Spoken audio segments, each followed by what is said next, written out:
राज्य निर्वाचन आयोग ने पंचायती राज संस्थाओं और नगर निकायों के चुनावों की प्रक्रिया औपचारिक रूप से शुरू कर दी है। इसके लिए आयोग ने आदर्श आचार संहिता के एक प्रावधान के तहत अधिसूचना जारी कर प्रदेश में पंचायतों के पुनर्गठन और पुनर्सीमांकन पर रोक लगा दी है। राज्य निर्वाचन आयोग ने स्पष्ट किया है कि प्रदेश में पंचायतों और नगर निकायों की सीमाओं, क्षेत्र संरचना या में किसी भी प्रकार का बदलाव नहीं होगा और ये प्रतिबंध तब तक लागू रहेगा जब तक चुनाव आयोग या चुनाव प्रक्रिया पूरी नहीं हो जाती। आयोग के इस फैसले को लेकर ग्रामीण विकास और पंचायती राज मंत्री अनिरुद्ध सिंह आज जवाब भी देने वाले हैं।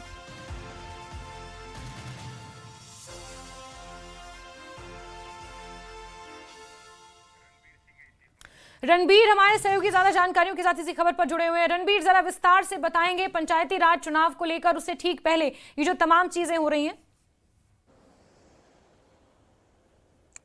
जी हाँ जास्मीन, देखिए, इसको साधारण शब्दों में आप ये कहें कि राज्य सरकार की जिस तरह की मंशा थी, राज्य सरकार ये चाहती थी, जो अपनी बात मुख्यमंत्री ने कही है और पंचायती राज मंत्री ने कही थी कि बहुत सारे ऐसे इलाके हैं आपदा के बाद वहाँ पर कनेक्टिविटी नहीं है और सड़क सुविधाओं से जो पंचायतें हैं वो जुड़ी नहीं हैं। तो ऐसे में जब तक ये सड़कें ठीक नहीं हो जाती तब तक जो है पंचायत चुनाव संभव नहीं है। इसको लेकर जो है सवाल विपक्ष की तरफ से उठाए गए थे, लेकिन पिछले कल जिस तरह से अधिसूचना जारी हुई है, राज्य निर्वाचन आयोग ने जिस तरह से जो मॉडल कोड ऑफ कंडक्ट है उसका एक महत्वपूर्ण प्रावधान है उसको लागू किया है। तो इसका ये मतलब आप साधारण शब्दों में समझे कि जो पंचायती राज जो चुनाव होने हैं जो प्रस्तावित है उसकी प्रक्रिया निर्वाचन आयोग की तरफ से शुरू हो गई है। और साथ में इसके पीछे जो हवाला दिया है निर्वाचन आयोग की तरफ से वो ये है कि कानूनी बाध्यता है। सुप्रीम कोर्ट के भी निर्देश हैं कि जहां पर चुनाव होने हैं उससे 6 महीने पहले ये चुनावी प्रक्रिया शुरू होनी चाहिए।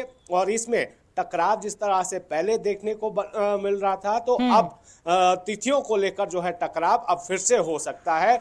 और यहाँ पर निर्वाचन आयोग की तरफ से स्पष्ट कर दिया गया है कि अब जो नगर निकाय हैं, जो पंचायतें हैं, उनका जो पुनर्सीमांकन का कार्य है या उनके क्षेत्र में कुछ बदलाव करने की गुंजाइश अब नहीं होगी, क्योंकि ये उसके बाद ही होगी जब चुनावी प्रक्रिया पूरी हो जाएगी। तो अब देखना होगा कि आज पंचायती राज मंत्री अनिरुद्ध सिंह की तरफ से इस पर जवाब भी दिया जाएगा।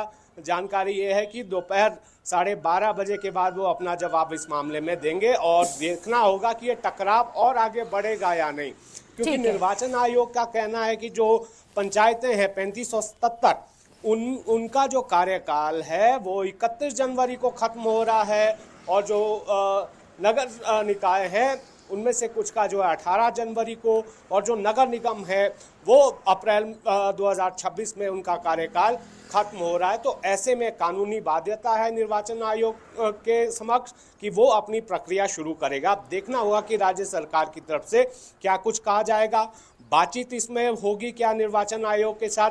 ये भी अहम पहलू है कि निर्वाचन आयोग भी राज्य सरकार के बिना चुनाव पूरा नहीं कर सकता है। ये जिम्मेदारी राज्य सरकार की होती है। शेड्यूल जो है वो निर्वाचन आयोग की तरफ से जारी किया जाएगा। बिल्कुल रणबीर, पंचायती चुनाव शुरू होने से पहले ही विवादों में थे और अब इसके साथ ये एक और मुद्दा जुड़ चुका है। आप नजर बना के रखें क्योंकि अनिरुद्ध सिंह आज इस पर जवाब भी देने वाले हैं। आपसे जुड़ेंगे, जानकारियां लेंगे। फिलहाल के लिए रणबीर आपका बहुत बहुत शुक्रिया।